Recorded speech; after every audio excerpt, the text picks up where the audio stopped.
মানবাধিকার দিবসটি আজকে সারা পৃথিবীতে পালিত হচ্ছে। প্রায় বিশ্বের 200টি দেশ আজকে এই দিবসটি পালিত হচ্ছে। কিন্তু এই দিবসটির যে গুরুত্ব, সেই গুরুত্বটি যদি আমরা প্রত্যেকে উপলব্ধি করতে পারতাম। আজকে আমাদের অনুষ্ঠানে সম্মানিত প্রধান অতিথি, মাটি ও মানুষের নেতা, আমাদের সকলের প্রাণপ্রিয় অভিভাবক, আমাদের অসহায় নারী পুরুষ ও শিশু কল্যাণ ফাউন্ডেশনের প্রধান পৃষ্ঠপোষক, বাসার গ্রুপের সম্মানিত চেয়ারম্যান ও সিইও, যিনি মানবতার কাণ্ডারি, যেখানে আমাদের প্রধান পৃষ্ঠপোষক আলহাজ আবুল বশর আবু সাহেবের হাত যেখানে লাগছে, ইনশাআল্লাহ তার পরিবর্তন ঘটছে। আমরা ইতিমধ্যে এর আগে আমরা আমাদের কথা চিন্তা করলে, আজকে যদি আমরা আমাদের কথা চিন্তা করি, আমাদের অনেক পরিবর্তন হয়েছে।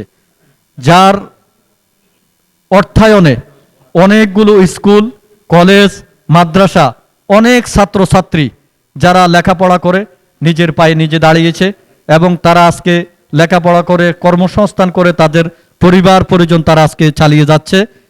এই মানুষটির ছোঁয়া লেগেছে বিদায় আজকে আমরা আমাদের এই অনুষ্ঠানে, আমাদের এই ফাউন্ডেশনে ওনাকে প্রধান পৃষ্ঠপোষক করে নিয়েছি। ওনার আগামী দিনের পরিকল্পনা, ওনার এই সংগঠনকে নিয়ে উনি কী ধরনের পরিকল্পনা করছে এবং এই সংগঠন কোন পর্যায়ে নিয়ে যাচ্ছেন উনি, জনাব আলহাজ আবুল বশর আবু সাহেব তার মূল্যবান বক্তব্য দেওয়ার জন্য বিশেষভাবে অনুরোধ করছি। বিসমিল্লাহির রহমানির রহিম।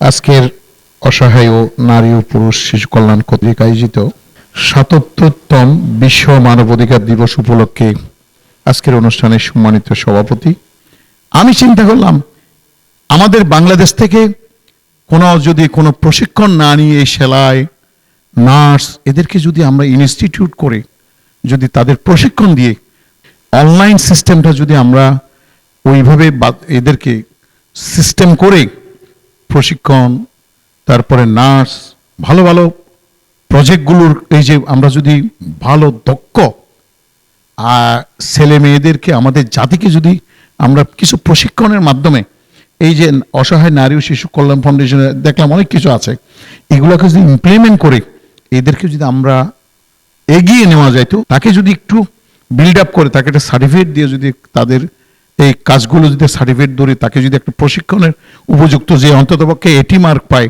এই ধরনের যদি তার হাতে তুলে দেওয়া যায়, সারা জীবন সে চলতে পারবে।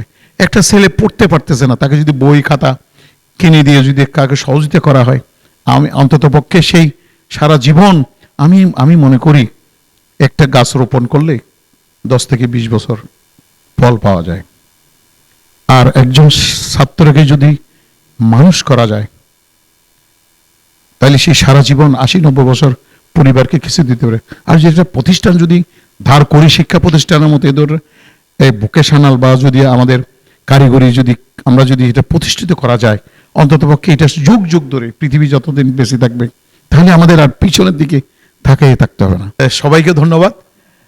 আমার জন্য দোয়া করবেন। আমরা এই সংগঠনের যাতে সম্মানিত সভাপতি, অতিথিবৃন্দ, মিডিয়া, মাস মিডিয়া এবং অত্র সংগঠনের সকল সুযোগ্য পরিচালনা পরিষদ সবার কাছ থেকে দোয়া চেয়ে উত্তরোত্তর কামনা করে বিদায় নিচ্ছি।